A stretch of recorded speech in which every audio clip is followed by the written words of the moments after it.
What's up, you jackwagons? I am Speed Fury, and I am back with part 2 of What If I Was in the My Hero Academia anime. Last we left off, the battle trials are about to start between what they do in canon, with All Might announcing and everything, and we're going to continue from here. We start where the students are coming out of the hallway with their suits on. Wesley following close behind because his suit, unlike the others, was made by him and not made by any support course or support company. His suit was a modified version of Speed Fury's suit, with glowing red eyes to boot. And as the students heard the heavy footsteps coming out, they saw Wesley in his hero costume, which was not very heroic looking. It was very menacing. And when several people noticed the symbols on his right arm, they didn't know what they were. Izuku and Tenko, however, did. Tenko especially shivering at the green symbol, remembering it all too well as one of the most powerful devices in the iconic history of TV shows, the Omnitrix, or a modified version that Wesley uses. When the teams were chosen, it was Wesley and Tsuyu versus Todoroki and Bakugo. Wesley and Tsuyu were the villains, while Todoroki and Bakugo were the heroes. As they were given time to prepare, Wesley told Tsuyu to wait in this room as he knew what Todoroki's powers were: ice and fire. However, he also knew that Tsuyu had a disadvantage to ice, and Todoroki had that look in his eye, as though he believed that this was a waste of time, as though he believed that he was the strongest. Wesley didn't like that look in his eye. He already was on the second day of UA and already found somebody else to not like. He created a protective aura in the room where Tsuyu was. He had a pretty good idea that Todoroki didn't know what Tsuyu's quirk was, and what her weakness was. So he put the barrier around, told Tsuyu to stay in here due to the fact that he didn't want her to get hurt from either one half of Todoroki's power. As he turned the corner, he began to glow, changing his form into one of his other characters. As Todoroki was about to walk into the building after trying to freeze the entire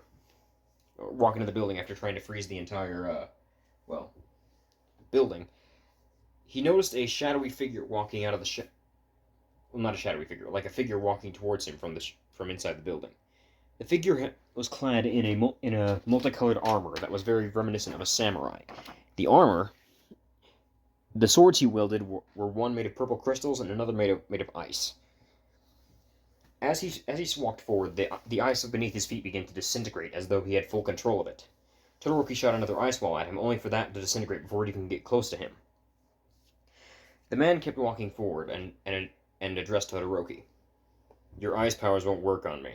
I have complete control over any ice that I come into contact with or that's on the field around me. You're at a big disadvantage here. You're better off using your fire, although that won't do much against my earth powers either." Todoroki muttered something under his breath, but Speed Fury caught it. His fire? It's your quirk? And you call it somebody else's?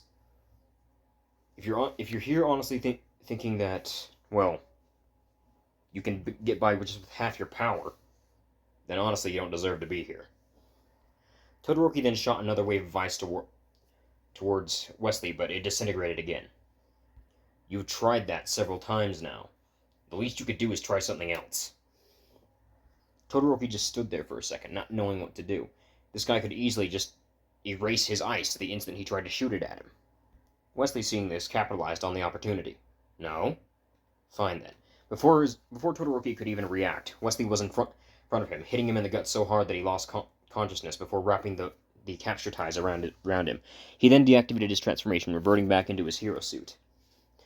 Bakugo then rushed towards Wesley, wanting to fight. Wesley turning on his comms, telling Tsuyu that it was okay for her to come and help now that Todoroki was out of the picture. Tsuyu came rushing to where the tracker was leading, which he gave her a tracker before he left.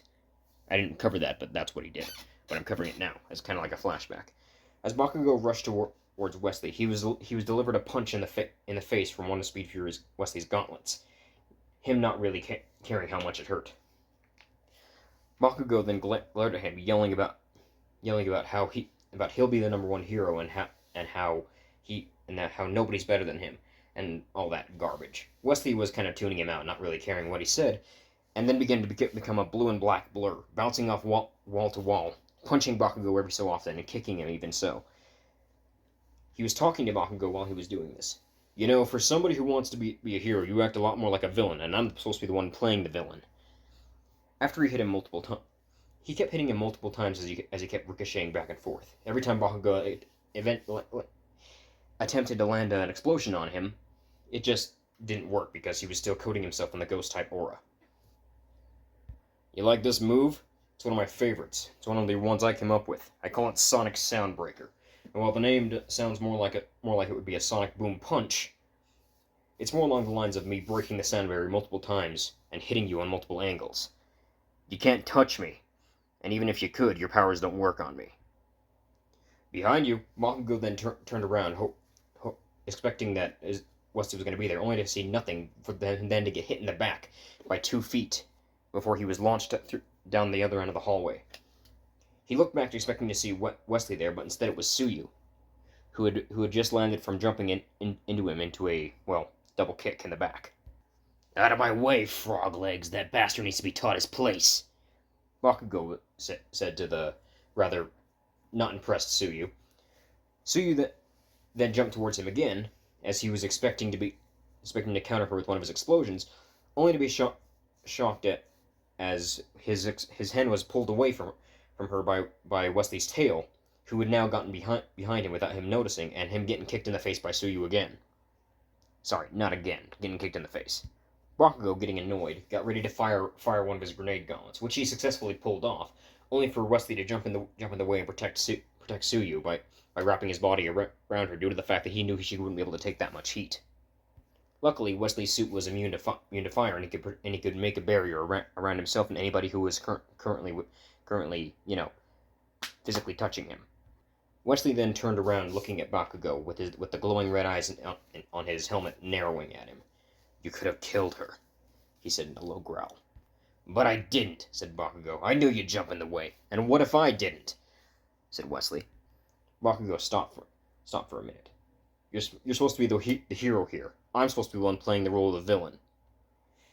Clearly you need to be taught a more painful lesson. You're not above all the other people in this room. Or in this entire school, for that matter.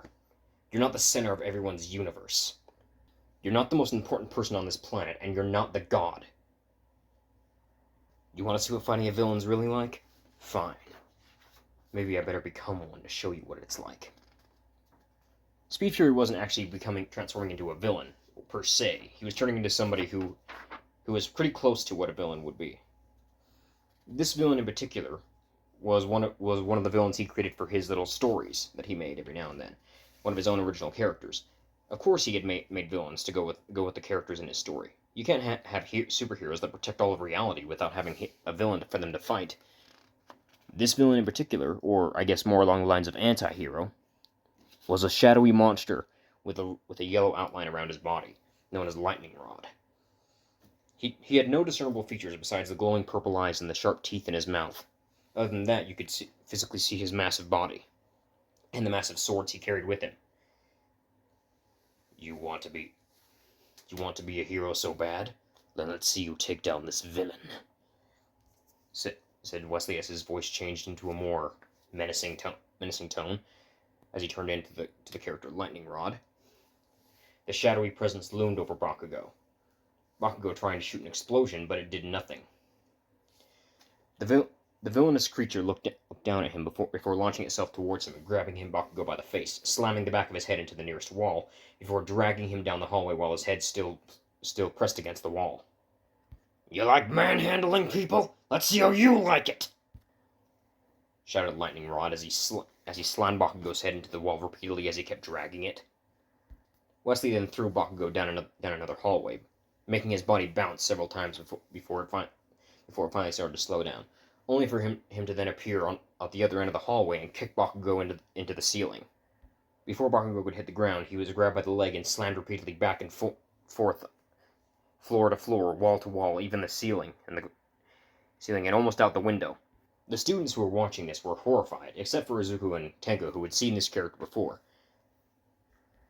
All Might was, of course, even more terrified, because this character, he had actually been told about a couple of Wesley's characters, and this character was designed to be designed to be around the same level as his strongest character, and he was holding back immensely, because even Wesley's strongest character was stronger than, well, pretty much everything else. Seeing that he wasn't going as far as to hurting Bakugo, knew he was holding some restraint, but still, he was doing quite a lot of damage, and was even acting more like a villain than even Bakugo was before. Of course, the students were just horrified. Some of them were covering their eyes watching the brutal match, and others were just kind of staring in horror at how powerful and how violent Wesley could be. The lightning rod grabbed Bakugo by the face again and lifted him up, staring at him in the eyes with a menacing glare, while having a malicious grin on his face. "You're not top dog anymore. I'd say that I'm enjoying this, but I'm really not. You want to be a hero? Drop the tough guy act. Learn what it means to be a hero, because you're not one in my eyes. And I can promise you, if I was the real lightning rod, you wouldn't be alive anymore." He slammed the back of Bakugo's head into the ground one more time before wrapping the capture tape around his limbs. Before walking out and picking up Tsuyu, who was still shaking from almost being burned alive. He transformed back into his normal form, taking on his once again more menacing yet less freaky form of his hero costume. Wesley then walked back to the viewing room, not really caring to bother to go help either one of the people he was fighting. Neither one of them, in his opinion, were worthy of being here, but it wasn't his choice to make. Besides, he knew it was too early to judge them for who they were. They could still potentially change if they eventually, learned from their mistakes and learned how to be what it meant to be a hero.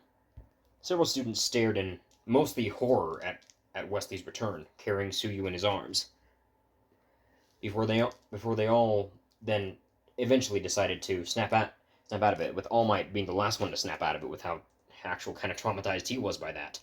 Before then saying, "All right, who was the MVP?" Without any other question, everyone just pointed at Wesley, not wanting to piss the guy off any more than he already was.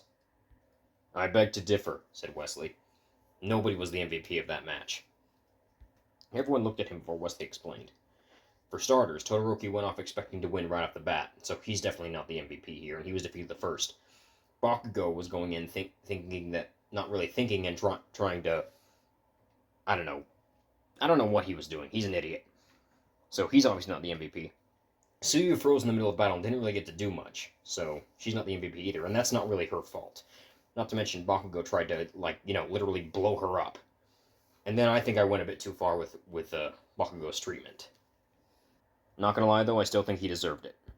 Several students were surprised at the now more calm demeanor that Wesley had. Wesley actually having the ability to control his emotions more easier than everybody else due to how he can easily nullify his emotions due to his mental disability. He was autistic. He didn't really talk about it that much. Then again, he didn't really talk about personal things with anybody, unless they asked first. The next battle were to take place between, well, 4 of the One For All users. And yes, I say 4, but one of them is not Toga. There's a new One For All user that Wesley added to the group, Tenya Ida. Tenya and Tenko were on the same team, while Uraraka and Deku were on another team. All 4 of them had one for all, so Wesley knew this was going to get chaotic real fast. He had made sure to teach Ida the basics of how to use One For All over time. But with him being the newest user, with actually him not being far behind Uraraka, he figured it would be better to start with a smaller percentage of it. Same with Uraraka. Needless to say, the battle between them was pure chaos, with Ida's team being the villains and Izuku's team being the heroes. Things got chaotic so quickly. First off, there was there was a grudge match between both Tenko and Izuku using different video game characters. Usually video game characters that rivaled each other, so like Sonic versus Shadow, then Sonic versus Mario. Then there was a straight up Pokemon battle between the two. For the most part, Uraraka and Ida were just watching the shenanigans go down, being more entertained by the show than anything else. But then Izuku took on one of his more favorite forms. He began to shrink, his skin turning pink, and his body more or less folding in on itself until he was nothing but a round pink ball with two little stubby hands and two red feet. Tenko stared in terror and began to run down the other end of the hall before a suction of air began pulling him back, straight into the maws of the small, adorable, yet terrifying creature, until Tenko was pulled inside of the creature's mouth. The creature did not swallow, though, because he didn't want to, kill Tenko. Tenko then, muffled outside, said, Okay, I give! Izuku spat Tenko back out, now in his Kirby form. If you didn't know, that's what the form he was in turned into. Tenko now having lost the match, with then Izuku turning towards Ida with a blank stare in his Kirby form. Ida just putting his hands up, saying, I give. That fight was more or less underwhelming, and it was obvious that it was both Tenko and Izuku who kind of took the win on that one, or like took the spot of MVP. Either way, though, they were both happy with the outcome, even if Tenko was a bit traumatized by nearly being swallowed by the pink puffball that was Kirby. Once he looked over to Izuku and simply said, "You realize he's going to be traumatized for weeks about that, right?" Izuku shrugged his shoulders, and Tenko gave him the middle finger. Uraraka and Ida were just wondering what kind of people they made friends with. Surprisingly, everything else pretty much went normal. All the other teams being, well, pretty much less trouble to deal with. And by that I mean them being much more boring than Wesley's or Izuku's fights with the other two were.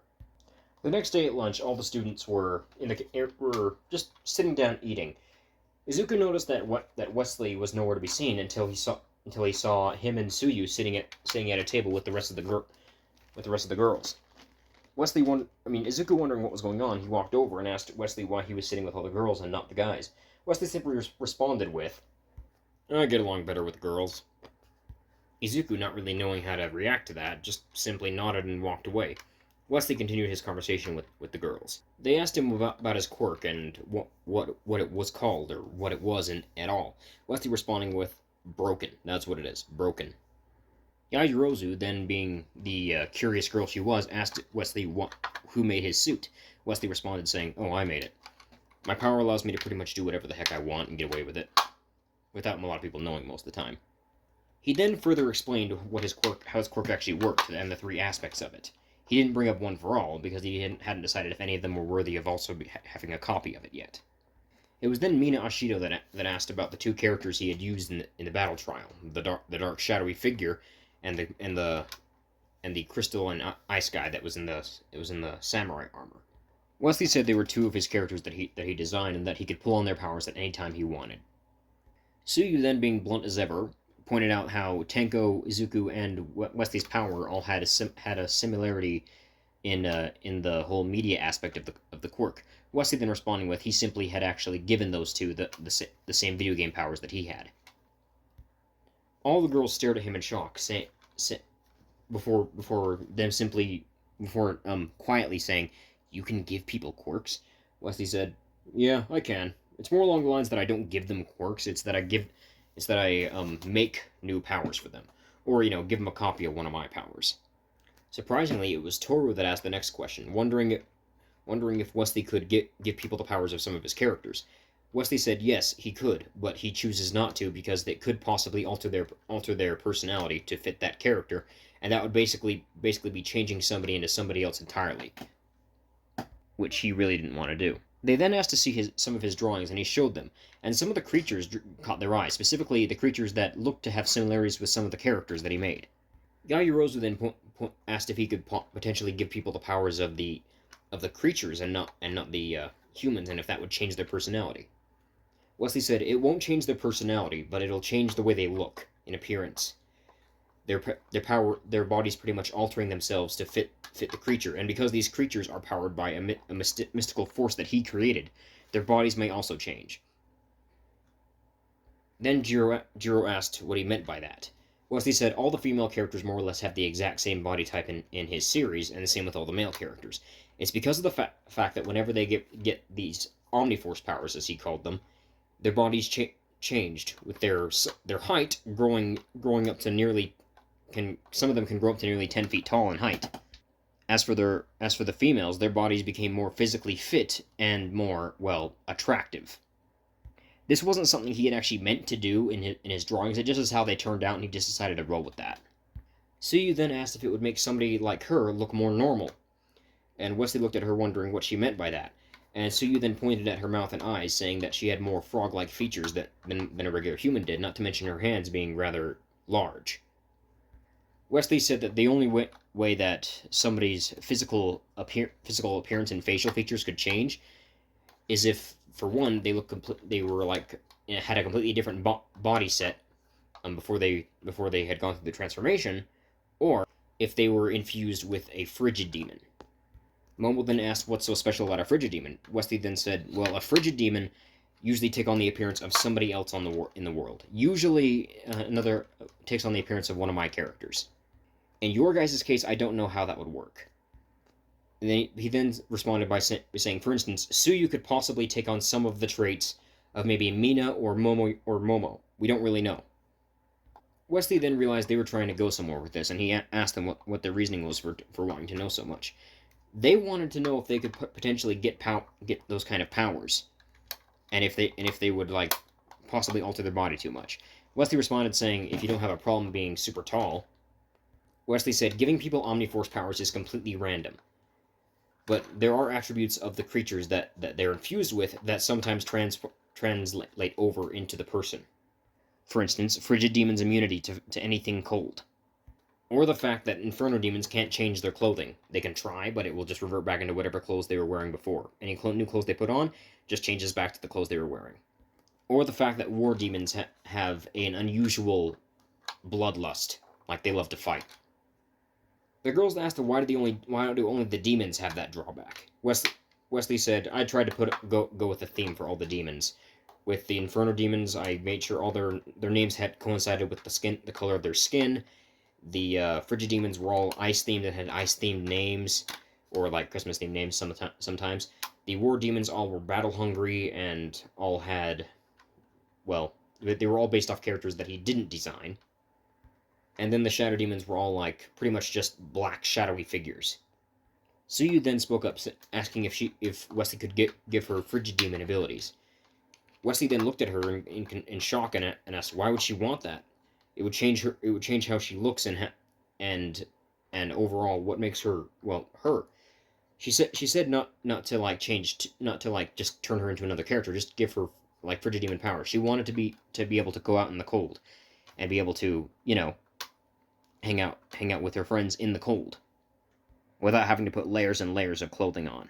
She also really liked the thought of being able to see what her face would look like with normal features. Wesley then added one more thing. You will be able to change back to your regular form, but you won't have like the same, effects that you had before. You'd still have your immunity to cold and stuff like that. You'd be able to turn back into your regular form. It would just be a disguised form for your new true form. Finally, Ochako spoke up. If you have all this power, and you could easily give yourself any of the powers of these overpowered characters and creatures you've made, why haven't you done that yet? Wesley said, there's no need for me to do that. I can literally turn to any of the characters I've already made, and the strongest character I've made is stronger than everybody else that's ever been created. Ochako asked him why he didn't do that for the battle trial. Wesley said that would be overkill. His strongest character is too powerful for anybody to fight, even All Might.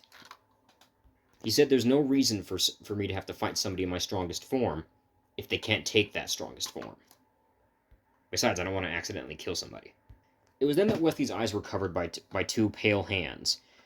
Wesley grabbed the hands and put the person who had been putting the hands over his eyes into a headlock, seeing that it was Toga. Toga then shouted out saying I give before he let her go. He then noticed that her hair was in a different style, now in a long ponytail in the back of her head, over in the back of her head over the two buns that she had before. Her hair was now partially covering one of her eyes as well. Wesley noticed that and asked her what was with the new hairstyle. He recognized the hairstyle as Rainbow Shock's hairstyle. In truth, Toga didn't actually have a crush on Wesley. It was just that a lot of the guys thought that because of the way she acted around him, and that the way she was so interested in Rainbow Shock specifically, as though she wanted to be Rainbow Shock. However, Wesley was more observant than they realized, and he actually could tell when somebody had feelings for him and when somebody didn't. He wasn't as blissfully unaware as everybody thought he was. He knew that Toga didn't have feelings for him, but he also didn't want to give Toga Rainbow Shock's powers because then she probably would develop feelings for him because he's basically a disguised form Speed Fury. Toga just really liked Rainbow Shock's design and her fighting style, especially the fact that she had a really cool warhammer. But then Wesley let something else drop, something that was rather interesting. He said that some of the characters in his story were actually had real life counterparts, that those counterparts did exist as real people, but they were back in his hometown back in America. The girls then began to ask which one of those characters were that, and he pointed out what characters were what, and that they weren't at all different from how they were in real life. It was then that they all realized something. They asked Wesley if he had ever thought about giving those people in their characters powers. He said no because he'd rather not have a bunch of people running around who have overpowered abilities, and besides most of those people back home didn't really have an interest in being heroes. He just gave them those cool characters because to show that they were his friends. The girls then said, "Why don't you make characters for us, and you can base so that way our personalities won't change." Wesley never thought about doing it that way, giving people powers who wanted to actually be heroes, and wanting to actually do the right thing. He then turned to Suyu and said, "I'm going to need to get your opinion on what you want your appearance to look like." Suyu questioned him what he meant by that, and he said, "Well, you said you wanted to be a Frigid Demon. If I'm going to turn you into a part Frigid Demon, I'm going to need you to tell me who you want to look like. And unfortunately, you can't look like yourself. That's not one of the things I put into the creatures. You also have several of your traits, like your wide eyes and your hair, but everything else will probably change." Suyu asked him if it could possibly be from a character he's already made. Wesley said he doesn't see why not, considering it would be a lot easier for him to do a mixture of her mixed with another character's features. Suyu began to flip through the many characters that Wesley had, before she then paused. One character that caught her eye. The main reason as to why the character caught her eye was because the character had green hair, just like she did. At first, she was going to go with this one, but then Wesley said that one was already taken by another character. That character was Crossfrost. Suyu was a bit disappointed, but then kept flipping through again to see what else she could find. She then found another character. Her hair wasn't green, but her eyes were. And her hair was long, just like hers. Not nearly as long, but it was long. Not to mention the rather metallic colors that Wesley had used to color her design was also pretty cool. She then pointed and asked if the character was taken, and Wesley said no. With her saying she'd rather look more like this character. Wesley said that she won't look exactly like the character, but she'll look very similar in appearance. Her hair may also change to more of an icy blue color. Suyu asked why that is, and Wesley said all Frigid Demons have icy blue hair, just like all Inferno Demons have black hair. The character that Suyu had chosen was the character known as Chromia, a character who had the abilities of Chrome Energy. Her hair, wings, tail, and horns all had a metallic blue coloring added to them. Some of them in different shades. She also wore metallic blue chrome-like gauntlets and boots around that seemed to be able to stretch around her body and form into a metallic silvery blue armor. This was unbeknownst to Suyu, her alternate super form called Chrome Gauntlets Chromia. However, Suyu wouldn't have the same powers. He actually didn't know what powers he would have. Usually when he was making powers for somebody, their inner thoughts would decide what powers they have, and which would decide what their overall abilities would be. And especially when it came to a frigid demon, usually the color of their hair, the extra coloring in their hair, same with all the other demons except for shadow demons, would decide what their powers were. So he didn't know what it was. That part of their hair and clothing would stay a clear color until their powers were decided. Wesley then went around asking the girls what specific creature they would want. Without any hesitation, Uraraka immediately shouted "Space Dragon," with Wesley saying he kind of predicted she would want that. Hagakure wanted to be a Kitsune, which Wesley was somewhat surprised by, but agreed with that one.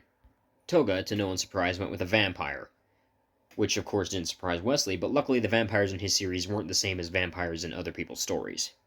Wesley then added a little comment saying, "I hope you don't mind your hair turning pink."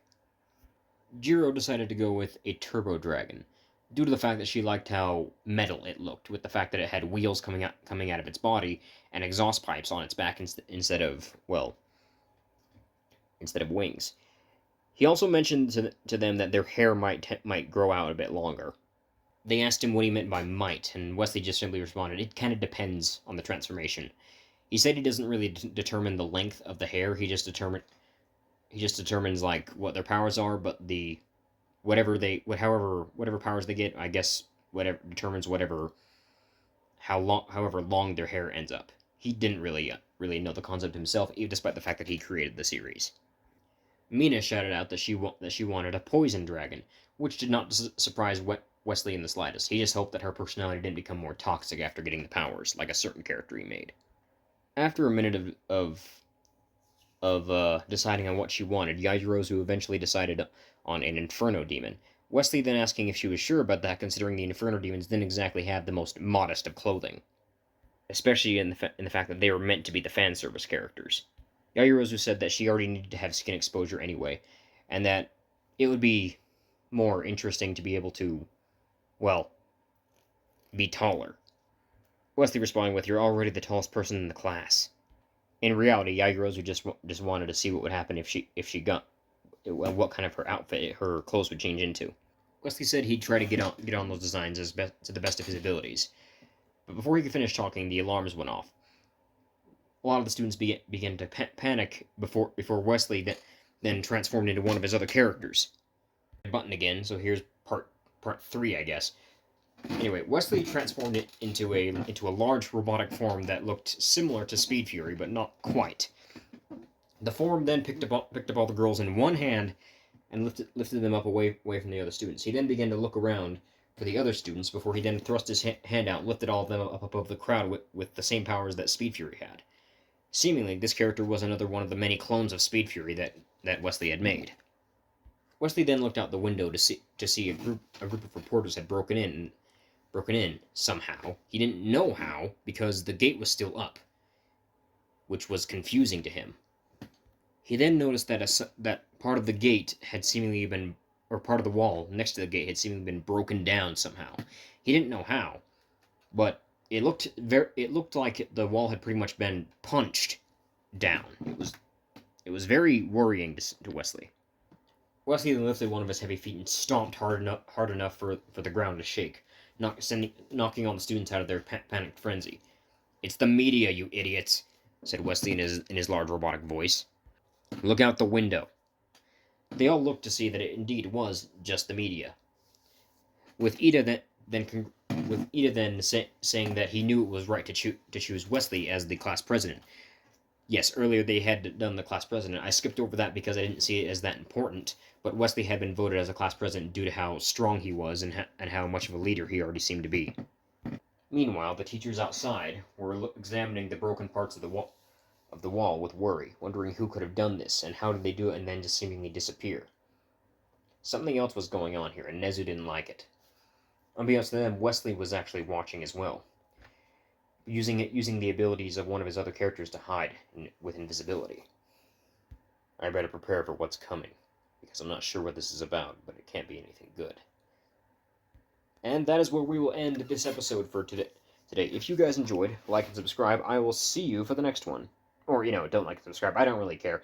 I do this for fun, not for, being a YouTuber.